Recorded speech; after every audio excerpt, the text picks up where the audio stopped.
Assalamualaikum warahmatullahi wabarakatuh. Seperti biasa, pada kesempatan kali ini masih ketemu bareng saya Pak Bowo. Saya akan menjelaskan materi-materi pembelajaran khususnya masih di tingkat SMP dan MTS. Sebelum saya lebih jauh membahas materi pada kesempatan kali ini, jangan lupa untuk apa? Jangan lupa untuk subscribe, like, komen, dan juga share. Pada kesempatan kali ini saya akan membahas materi tentang ilmu pengetahuan sosial. Yang mana di sini saya sudah punya bukunya ya, buku di pelajaran ilmu pengetahuan sosial untuk kelas 8. Simak terus materinya. Seperti tadi, jangan lupa untuk apa? Jangan lupa untuk subscribe, like, komen, dan juga share. Oke, kita bahas langsung materinya pada kesempatan kali ini. Materi yang pertama kita bahas di pertemuan pertama juga di pembelajaran IPS, yaitu yang pertama adalah mengenal negara-negara ASEAN. Sejauh apa sih kita mengenal negara-negara ASEAN? Nah, kita baca dulu dari awal ya. ASEAN merupakan singkatan dari Association of Southeast Asian Nations atau asosiasi dari negara-negara Asia Tenggara, yang merupakan organisasi yang beranggotakan negara-negara Asia Tenggara, sehingga disebut dengan Association of Southeast Asian Nations atau kumpulan atau asosiasi dari negara-negara yang ada di Asia Tenggara. ASEAN itu berdiri pada tanggal 8 Agustus 1967 atau 1967 di mana? Di Bangkok, Thailand. ASEAN diprakarsai atau didirikan oleh 5 negara, yaitu Indonesia, negara kita sendiri, kemudian Malaysia, Filipina, Singapura, dan Thailand. Saat ini ASEAN beranggotakan 10 negara, yaitu Indonesia, Malaysia, Filipina, Singapura, Thailand, Brunei Darussalam, Vietnam, Laos, Myanmar, dan Kamboja. Letak geografis dan letak koordinat negara ASEAN ditunjukkan pada gambar berikut. Nah, kita lihat gambarnya ya. Ini adalah gambar dari negara ASEAN. Ya, ini ada Myanmar, Laos, Vietnam, Thailand, Kamboja, Kuala Lumpur, Malaysia, Indonesia, Filipina. Ini negara-negara ASEAN. Nah, ini gambarnya ya. Nah, ini adalah gambar dari negara ASEAN.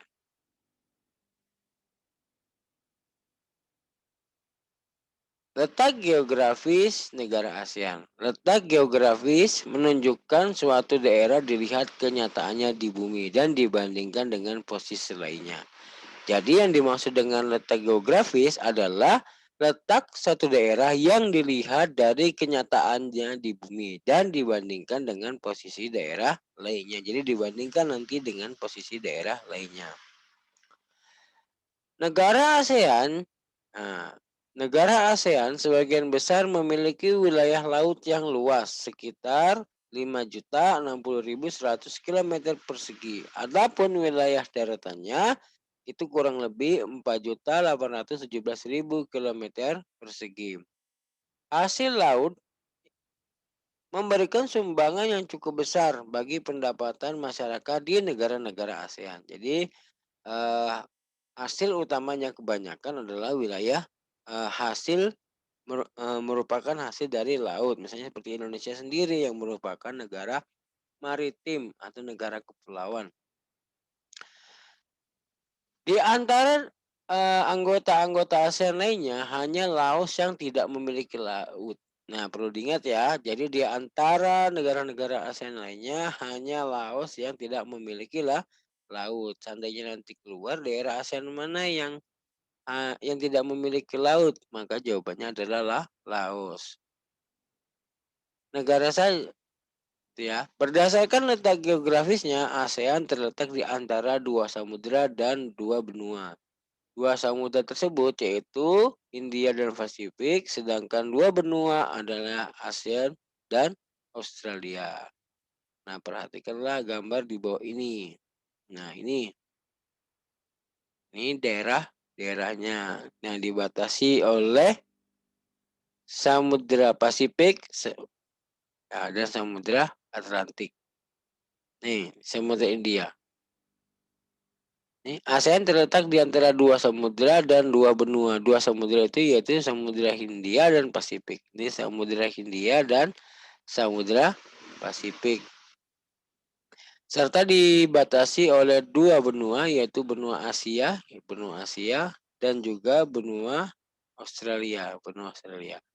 Jadi wilayah ASEAN ini yang warna merah, wilayah ASEAN ini dibatasi oleh dua samudra yaitu Samudra Pasifik dan Samudra Hindia. Dan dibatasi oleh dua benua yaitu ada benua Asia dan benua Australia. Nah, ini daerah ASEAN-nya yang berwarna merah.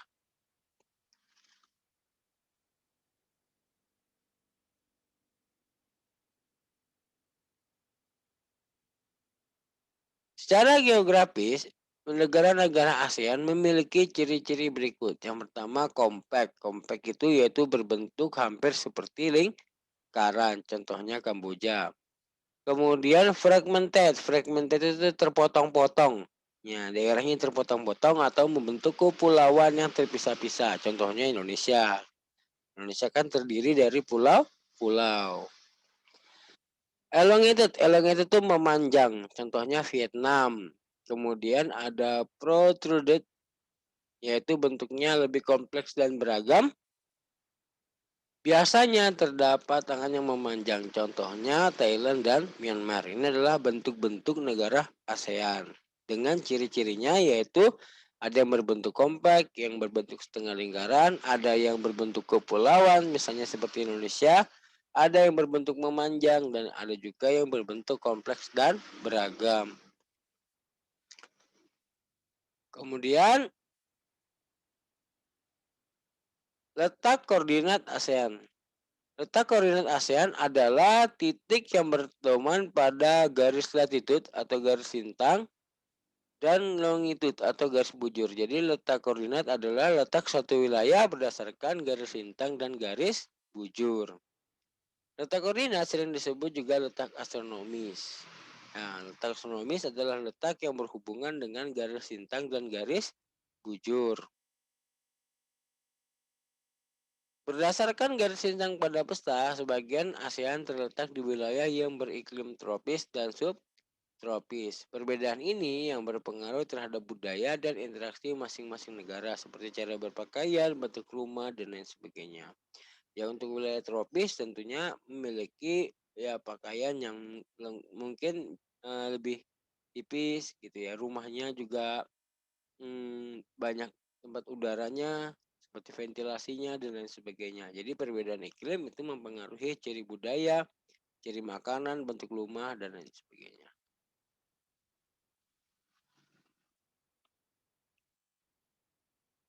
Kemudian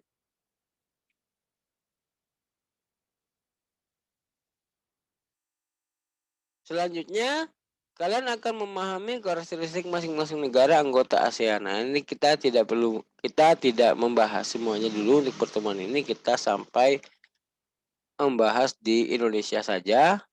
Nanti berikutnya baru kita lanjutkan ya dengan membahas daerah-daerah negara lain.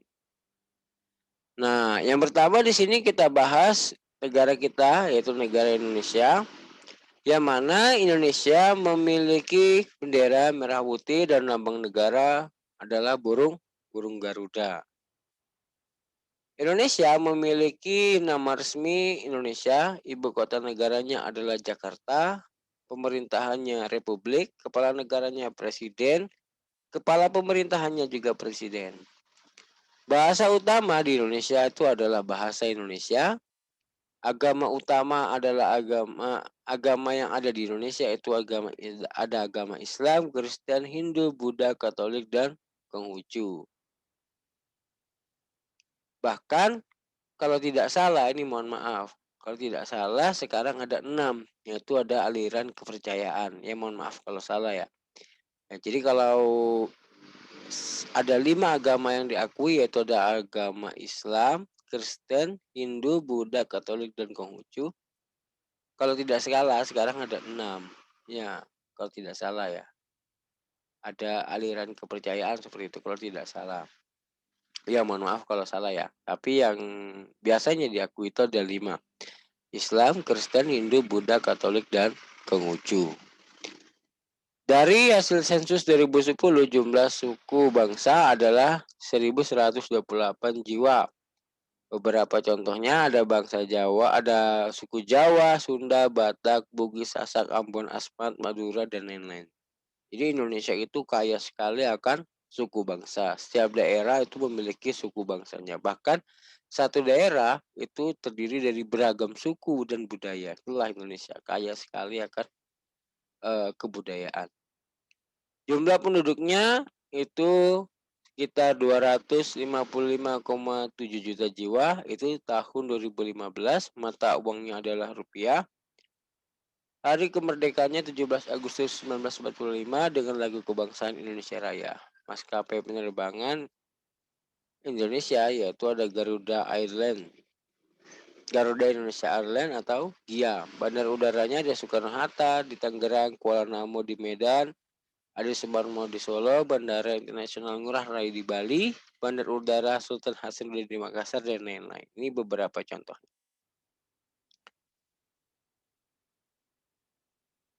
Oke, mungkin kita sampai ada lagi. Catatan, Indonesia mengalami penjajahan bangsa barat seperti Inggris, Portugis, Spanyol, dan Belanda. Belanda merupakan negara yang paling lama menjajah di Indonesia. Kemudian ada Jepang yang menjajah Indonesia pada tahun 1942 sampai 1945. Antara tahun 1942 sampai 1945 Indonesia dijajah Jepang dan belum memproklamasikan kemerdekaannya. Nanti akan kita bahas juga nanti di bagian kemerdekaan ada nanti. Antara tahun 1942 sampai 1945 Indonesia dijajah Jepang sebelum memproklamasikan kemerdekaan. Sejak kemerdekaan tahun 1945 sampai sekarang mengalami perubahan konstitusi hukum atau hukum dasar yaitu Undang-Undang 1945, Konstitusi RIS, Undang-Undang Sementara tahun 1950, kemudian kembali lagi ke UUD 1945 setelah dekret Presiden tahun 1959. Adapun Undang-Undang 1945 telah diamandemen sebanyak 4 kali, yaitu amandemen 1 atau perubahan 1 pada tahun 1999, amandemen 2 atau perubahan 2 pada tahun 2000, dan amandemen ketiga tahun 2001, dan amandemen keempat tahun 2002. Presiden pertama adalah Bapak Insinyur Soekarno, sedangkan presiden terakhir yang sampai sekarang yaitu adalah Bapak Insinyur Joko Widodo. Istana kepresidenannya ada Istana Negara atau Istana Merdeka. Keadaan alam di Indonesia yang pertama, Indonesia adalah negara kepulauan terbesar di dunia. Kemudian letak batasnya Indonesia terletak di antara 95 derajat bujur timur sampai 141 bujur timur dan 6 derajat tentang utara sampai 11 derajat tentang selatan, yang mana terletak di antara persilangan dua benua dan dua samudra. Secara geologis, Indonesia merupakan daerah pertemuan antara dua daerah pegunungan yaitu Sirkum Pasifik dan Sirkum Mediterania. Nah, ini yang menyebabkan wilayah Indonesia itu dilalui oleh jalur pegunungan api. Nah, jadi ada jalur pegunungan muda dan jalur pegunungan tua yang terkadang menyebabkan bencana gunung meletus dan gempa bumi. Selain itu, Indonesia juga merupakan pertemuan antara lempeng Asia, Indo-Australia, dan lempeng dasar Samudra Pasifik, lempeng dasar bumi, yang mengakibatkan Indonesia merupakan daerah yang labil dan banyak memiliki gunung berapi. Ini yang saya sampaikan tadi ya, dan sering terjadi gempa bumi, baik gempa tektonik maupun vulkanik, karena di Indonesia itu terdapat jalur pegunungan dan juga jalur lempeng bumi. Iklim di Indonesia itu terletak di antara dua garis balik 23,5 derajat lintang utara dan 23 derajat setengah lintang selatan. Kemudian bentang alamnya di Indonesia memiliki perbedaan ketinggian secara vertikal disebut relief. Indonesia memiliki relief yang beraneka ragam bentuknya, di antaranya ada wilayah pegunungan. Jadi di Indonesia juga terdapat daerah pegunungan besar, yaitu melalui Sulawesi. Ada dua pegunungan, yaitu pegunungan Sirkum Pasifik dan pegunungan Sirkum Mediterania. Yang mana mulai dari pegunungan Sirkum Pasifik, mulai dari Sulawesi, Maluku, Irian, dan Halmahera. Sedangkan Sirkum Mediterania itu mulai dari Sumatera, Jawa, Bali, Lombok, dan Sumbawa. Flores, Solor, Alur, Weter, Damar, Nila, Serua, Manuk, Kepulauan Banda, dan berakhir di Ambon. Adapun busur luar melalui Pulau Semelue, Pulau Nias, Pulau Batu, Pulau Mentawai, Pulau Enggano tenggelam di sebelah selatan Pulau Jawa, Pulau Sawu, Pulau Roti, Pulau Timur, dan Kepulauan Leti. Jadi Indonesia itu ada dua jalur pegunungan, ada jalur pegunungan Sirkum Pasifik dan Sirkum Mediterania. Nah, kemudian ada dataran tinggi. Beberapa dataran tinggi di Indonesia terkenal antara lain dataran tinggi Dieng, dataran tinggi Magelang, Malang, dan dataran tinggi di Bandung. Dataran ini juga disebut dengan istilah plateau. Indonesia juga terdapat dataran rendah. Dataran rendah adalah bagian bumi yang tanahnya hampir rata dengan ketinggian 0 sampai 200 meter di permukaan air laut. Dataran rendah banyak dijumpai di daerah aliran sungai. Contohnya, dataran rendah di Sumatera bagian timur, Jawa, dan bagian utara. Kemudian peneplain, yaitu daerah yang semula berrelief kasar, kemudian adanya proses ombak, batuan lapisan, dan tenaga di bumi berlangsung lama sehingga bentang alam sisanya berubah menjadi daerah relatif datar atau disebut dengan peneplain. Contohnya di Pulau Bangka dan Belitung. Lalu depresi adalah permukaan bumi yang mengalami penurunan. Nah, di Indonesia ada beberapa contoh yaitu seperti palung laut. Contohnya di Palung Laut Mindanao dan Palung Laut Kai, Lubuk Laut ada di Lubuk Laut Sulu dan Lubuk Laut Banda, Punggung Laut seperti di Punggung Laut Sibolga dan Snelius, Gunung Laut di Krakatau, Ambang Laut di Ambang Laut Sulu, dan dangkalan di Laut Jawa dan Arafuru. Adapun keadaan perairan di wilayah Indonesia meliputi laut, sungai, danau, dan air tanah. Air laut Indonesia itu kaya dengan ikan dan hasil laut. Berbagai jenis ikan banyak dijumpai pada laut transgresi dengan kedalaman 200 meter. Letak lautnya itu meliputi wilayah barat paparan Sunda dan wilayah bagian timur itu disebut dengan paparan Sahul. Nah, ini beberapa nama danau yang ada di Indonesia. Ada Danau Toba, Danau Tauti, Sentani, Poso, Matana, Ranau, dan lain sebagainya. Mengenai kondisi penduduk di Indonesia, jumlahnya ada 255,7 juta jiwa itu pada tahun 2015. Dengan rata-rata kepadatan 475 jiwa dengan tingkat pertumbuhan 0,1 per tahun. Penurunan jumlah penduduk itu tidak terlepas dari suatu program pemerintah yaitu melaksanakan program keluarga berencana. Lapangan kerja semakin sedikit dan tingkat persaingan tinggi mengakibatkan banyak dari penduduk Indonesia mengadu nasib ke negara-negara lain seperti Korea, Singapura, dan lain sebagainya. Ya, jadi jumlah penduduk yang besar, kepadatan yang tidak merata itu menyebabkan timbulnya pengangguran. Nah, sehingga banyak program-program yang diberikan pemerintah untuk mengatasi pengangguran tersebut. Kemudian perekonomian. Laporan perkembangan dari IMF menunjukkan bahwa pertumbuhan Indonesia mencapai 4% pada tahun 2013. Pertumbuhan mengalami fluktuasi setiap tahun karena ada beberapa faktor ekonomi dunia dan sensitifnya respon pasar atas kebijakan ekonomi. Contohnya, pada tahun 2015 pertumbuhan ekonomi melambat mengakibatkan turunnya harga sejumlah komoditas Indonesia dan memperkecil peluang-peluang baru.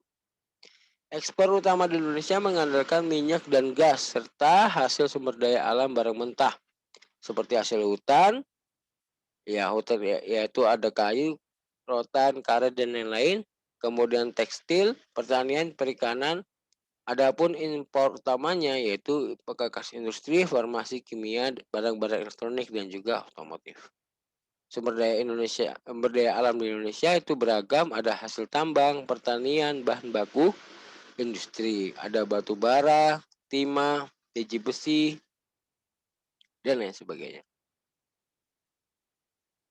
Adapun hasil pertaniannya itu ada padi, jagung, kelapa, tebu, pisang, tembakau, nenas, ikan, dan lain sebagainya. Kerjasama, Indonesia juga bekerja sama dengan beberapa negara diantaranya bergabung atau ada melakukan kerjasama dengan negara-negara regional seperti ASEAN dan juga APEC. Nanti bisa dilihat ya.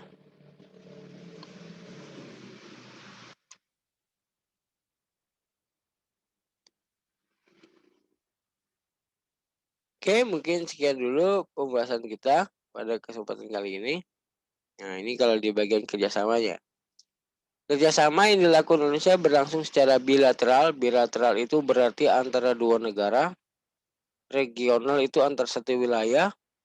Multilateral berarti banyak negara.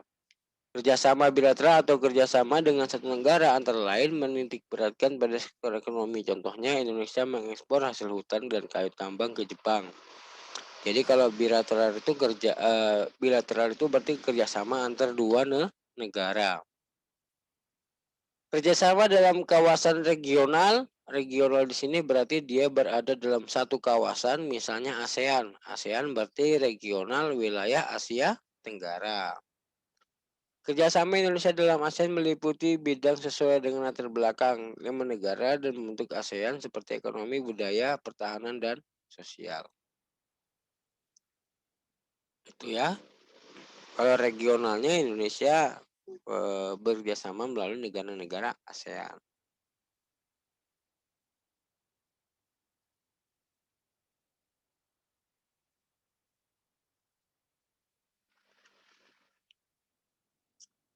Oke, sampai sini dulu pembahasan kita pada kesempatan kali ini. Bagi yang masih bingung bisa langsung dituliskan di kolom komentar. Sekian dan terima kasih. Assalamualaikum warahmatullahi wabarakatuh.